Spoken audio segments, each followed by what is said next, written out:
आपको क्वाड सम्मेलन में विदेश मंत्री एस जयशंकर की आतंकवाद के खिलाफ हुंकार भी सुनाएंगे। आपको पाकिस्तान की यूएनएससी अध्यक्ष बनने से भारत पर इसका क्या असर पड़ेगा, ये भी समझाएंगे। फिर दुनिया से देश की खबरों पर आएंगे और पहले कावड़ यात्रा पर कांग्रेस के उठाए सवाल सुनाएंगे। उसके बाद कलकत्ता रेप मामले में टीएमसी नेता के बयान पर मचे घमासान की तह तक ले जाएंगे। मौसम के हाल से बेहाल इलाकों के भयानक मंजर से भी आपको रूबरू कराएंगे। देख लेते हैं सबसे पहले ये रिपोर्ट। 8 दिन 5 देश, भारत के लिए बेहद विशेष। पीएम मोदी का 5 देशों का ये दौरा अब तक का सबसे लंबा डिप्लोमेटिक दौरा साबित हो सकता है, जिसके लिए बुधवार को वो रवाना हो चुके हैं।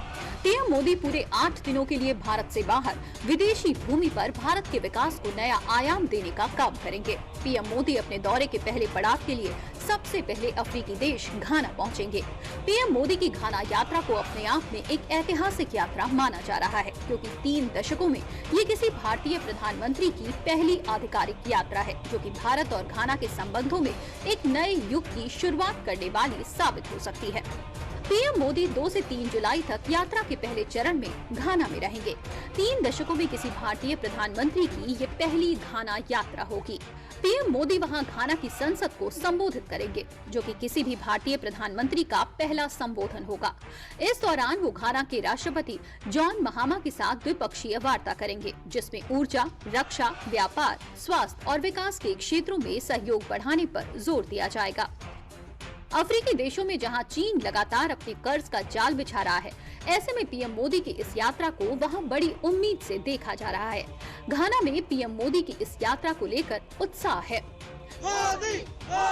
मोदी जी, हम आपका तहे दिल से यहाँ पे इंतजार कर रहे हैं। Modi ji, whole Ghana is waiting for you. आज लग रहा है दोनों घाना और भारत एक ही सपने की ओर अग्रसर हो रहे हैं। And we want to welcome our supreme leader, plus जो उन्होंने 11 साल में काम कर दिया है, हमारे एक इंडिया को एक मुकाम जो दे दिया इंटरनेशनल लेवल पे, वो उस काबिल तारीफ है। घाना और भारत के बीच संबंधों का ये कोई नया अध्याय नहीं है, बल्कि एक ऐतिहासिक गाथा है, जिसकी शुरुआत घाना की स्वतंत्रता से भी पहले हो चुकी थी। ये यात्रा भारत और घाना के बीच पुराने राजनयिक रिश्तों को मजबूत करने के साथ साथ दोनों देशों के लिए कई क्षेत्रों के लिए फायदेमंद साबित होगी। ट्रेड और इन्वेस्टमेंट के साथ साथ घाना से गोल्ड का इंपोर्ट बढ़ाना, एनर्जी और डिफेंस के सेक्टर में आपसी सहयोग को मजबूत करना, अफ्रीकन यूनियन और इकोवास यानी पश्चिमी अफ्रीकी राज्यों का आर्थिक समुदाय के साथ भारत के संबंधों को मजबूत करने पर चर्चा करना, घाना में वैक्सीन उत्पादन केंद्र की स्थापना, आधार, यूपीआई और डिजी लॉकर में घाना की रुचि, भारत की डिजिटल गवर्नेंस मॉडल में रुचि। पीएम मोदी ने घाना समेत अपनी 5 देशों की यात्रा को लेकर सोशल मीडिया प्लेटफॉर्म एक्स पर एक पोस्ट शेयर किया है, जिसमें पीएम मोदी ने 2 से 9 जुलाई की अपनी 8 दिवसीय यात्रा का पूरा ब्यौरा दिया हुआ है। एक बार पीएम मोदी के दौरे पर भी नजर डाल लेते हैं। पीएम मोदी कितने दिन रुकेंगे, कौन से देश? घाना 2 से 3 जुलाई, त्रिनिदाद और टोबैगो 3 से 4 जुलाई, अर्जेंटीना 5 से 6 जुलाई, ब्राजील 6 से 7 जुलाई, नामीबिया 9 जुलाई। पीएम मोदी 5 देशों की यात्रा पर रवाना हो गए हैं। वो 2 से 9 जुलाई तक घाना, त्रिनिदाद, टोबैगो, अर्जेंटीना, ब्राजील और नामीबिया की यात्रा पर रहेंगे। इस दौरान 6 और 7 जुलाई को ब्राजील में 17वें ब्रिक्स शिखर सम्मेलन में हिस्सा लेंगे। इससे वैश्विक दक्षिण के देशों से भारत के संबंधों को नया आयाम मिलेगा।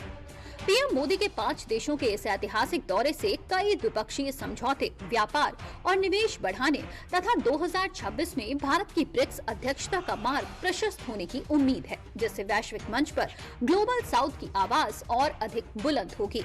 साथ ही ये दौरा भारत के विकास को बढ़ावा देने का भी काम करेगा।